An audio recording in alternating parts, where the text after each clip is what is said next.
The C58 is not the meta in Warzone. It's a fantastic long-range gun, but there's another assault rifle that beats it in almost every category. And I'm going to prove it using actual data, so stick around. The C58 was introduced to Warzone through the Black Ops Cold War integration, and it quickly became one of the most popular guns due to its fast time to kill, or TTK. Since then, it's been nerfed multiple times, but it's still a good choice for Warzone, especially if you hit a lot of headshots. But here's the cold, hard truth. Most Warzone players are actually better off with the XM4 in long-range engagements. This is because the C58 is only top tier with headshots, and headshots aren't as common at longer ranges.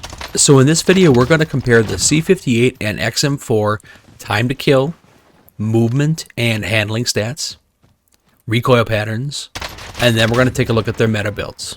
I have a gold level subscription for TrueGameData.com, so when I choose to compare guns, I can choose to see time to kill for a combination of different hit locations rather than just chest shots or just headshots. This makes my TTK analysis of guns in Warzone a lot more accurate and realistic than if you just use one hit location. Nobody is hitting all chest shots or headshots unless they're cheating. So in my experience, these are the most common hit locations for the majority of Warzone players.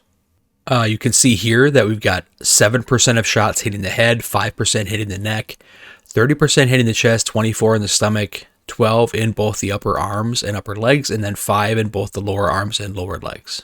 Lower skill players will typically have a bit higher percentage in the lower arm and lower leg area, which actually does less damage. And higher skill players will have a little bit higher headshot percentage and maybe neck, which does a little bit more damage.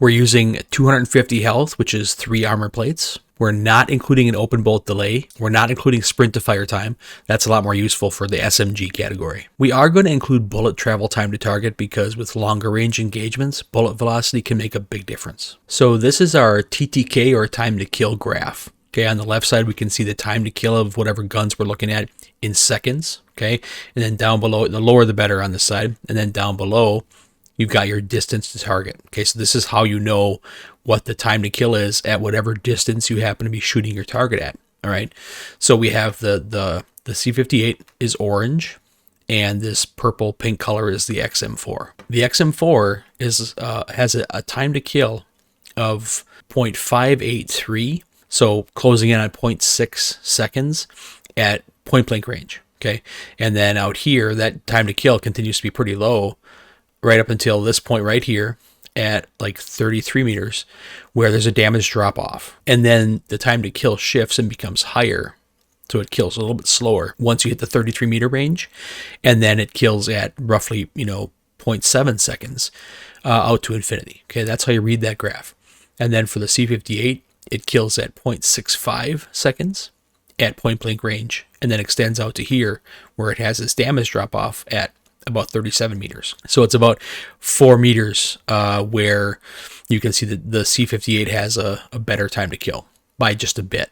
Okay, and then it has a pretty sizable damage drop off. Goes way up here to like 0.8 seconds. Okay, and then that extends out to infinity. So what we can see here, based on the data in this graph, is that the XM4 has quite a bit better TTK than the C58 does. Okay, so now let's look at the movement and handling stats for both guns. Okay, there's only a couple of these that I think really can make a difference in longer range engagements. The first one is the ADS time. ADS stands for aiming down sight. For the C58, it's 413 milliseconds. All right, and for the XM4, it's 360 milliseconds. And that's a fairly significant difference. So basically what this means is that the XM4 has a faster ADS time.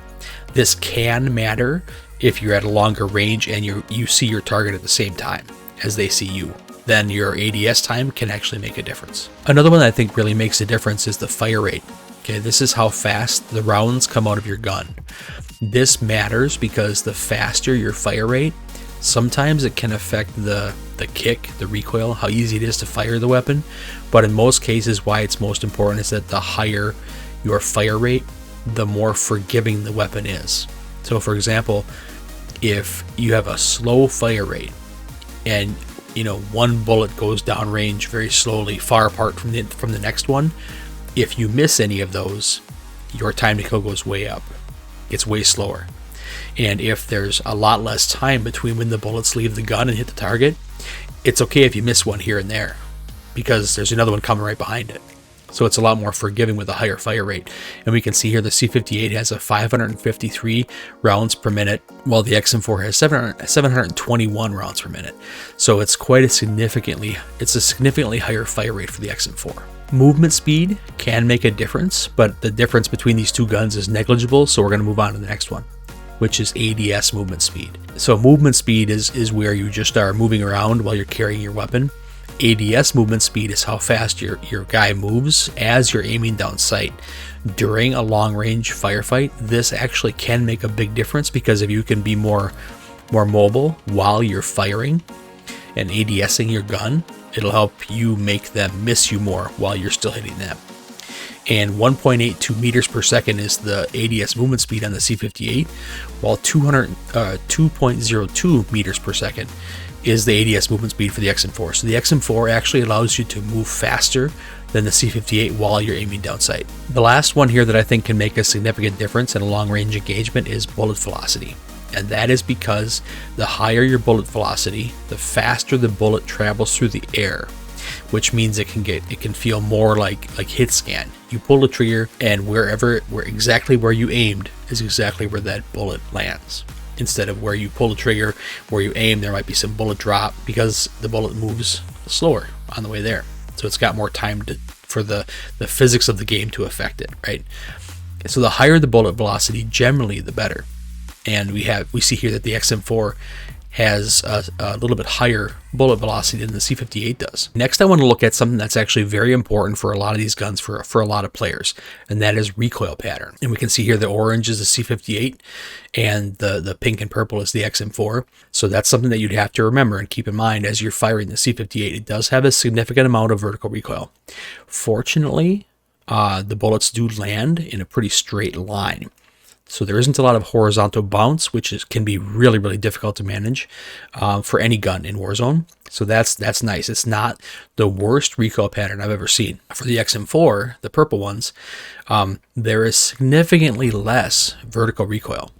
The bullets do start down here, and then there's a bit of a jump between some of these rounds, but after maybe 3 or 4, the bullets do even out pretty good and continue up in a pretty straight line. A little bit of horizontal bounce, but nothing unmanageable. And then the bullet groupings become a lot tighter as the recoil pattern moves up and to the right. In my experience, this recoil pattern is actually a bit easier to manage than the C58's recoil pattern. It's significantly less vertical, and the longer you fire, this is important, the longer you fire your XM4 in a prolonged engagement, the longer you hold the trigger down, the more accurate it's going to get. The C58 does not have that feature. The XM4 has it for the entire second half of its magazine. The XM4 recoil pattern would be my preference. And here are the meta builds for each of these guns. If you aren't already familiar with the builds for these guns, please feel free to pause the video or take a screenshot, whatever works best for you. Let me know in the comments what you think of these guns, or if you have any questions about them, and if you got any value from this video, please drop a like on it. It would really mean a lot to me, and it helps the channel grow. And make sure you watch this video next if you want to learn the secret to winning impossible gunfights in Warzone.